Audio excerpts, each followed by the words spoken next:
Trojan family, Trojan gang.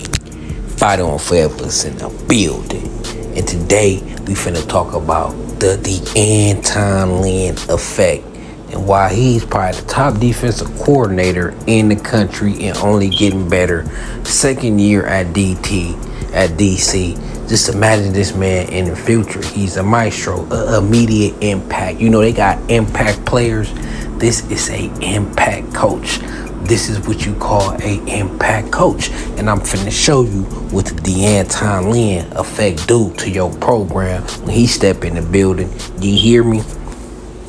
Now, USC defense this year in the second half against opponents has only allowed 24 points this whole year, pitching 2 shutouts.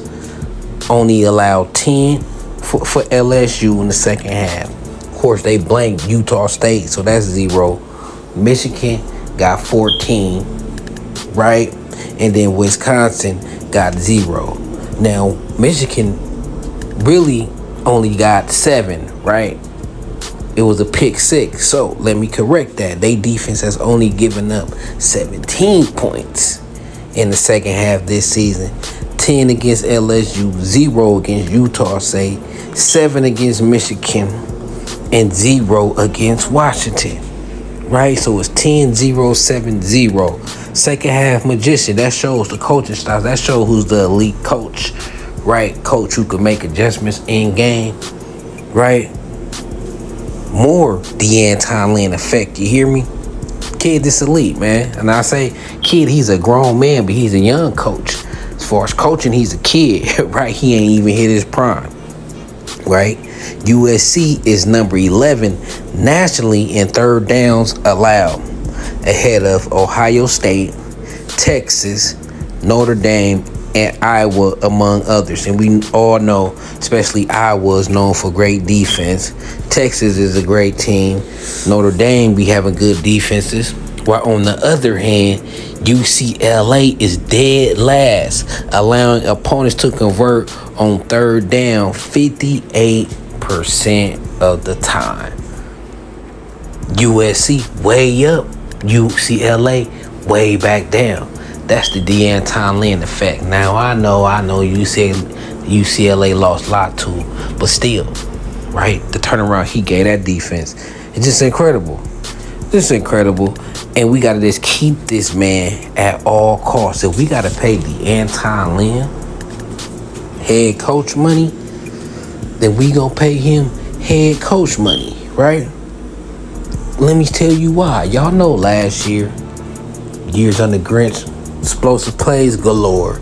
Explosive plays galore. Missed tackles galore. Explosive plays galore, right?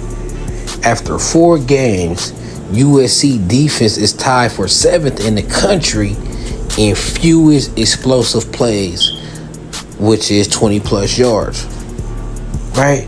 7th in the country for fewest explosive plays allowed in the country, right? Of explosive play allowed, right? Last year they ranked 124th, right? USC, the Anton Lynn. That is the Anton Lynn effect, right? That is the Anton Lynn effect, and he's definitely a virtuoso in the second half.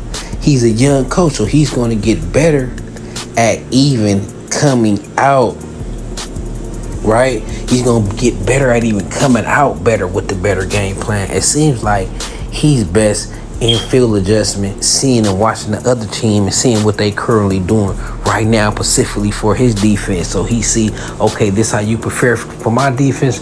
Let me adjust. But as time grows, he going to be even a better pregame. But in game, he's definitely dominant.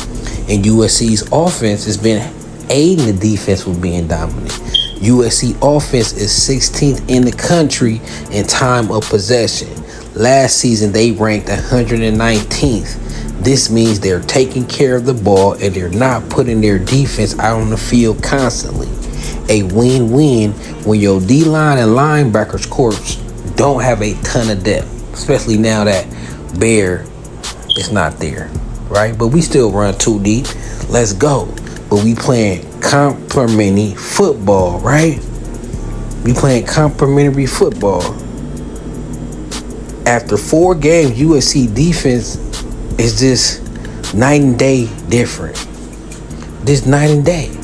And we gotta credit this. Nobody thought this could be a turnaround this fast to this level. I didn't think we was gonna be ranked this high in certain statistics. You know, we was hoping for top 50. Last time I checked, we was like, what, 25th? You know what I'm saying? We approaching the top 20, buddy. Better get it right. And that's the Lynn effect. And one of the reasons, because you got dudes like Kamari Ramsey. Y'all seen him out there laying the wood, right? Laying the wood. Head coach Lincoln Riley said about Kamari Ramsey, he very much been a leader by example from the day that he walked in. He's not the most vocal guy in the world, but on the field, he's a very consistent competitor. Doesn't have many down days. So when you got dudes like that, Eric Gentry, it just only multiplied what Lynn doing. This kid is like a coach out there, extending on the field, right? So this Lynn effect is in full effect, and we gotta double down and be ready for this Michigan game. Pass rushers, Luke, Braylon, Jamil, Solo. Come on, guys, let's go. We got to get some pressure on this quarterback, because if this quarterback got time, he could throw the pill. You know what I'm saying? Brausner could throw the pill a little bit. So I expect to see Lynn in effect, and it's going to be a dogfight. Michigan going to compete at home, y'all. So we about to see. So until then, it's your boy Carter Sports. It's Trojan City. It's SC. So let's go.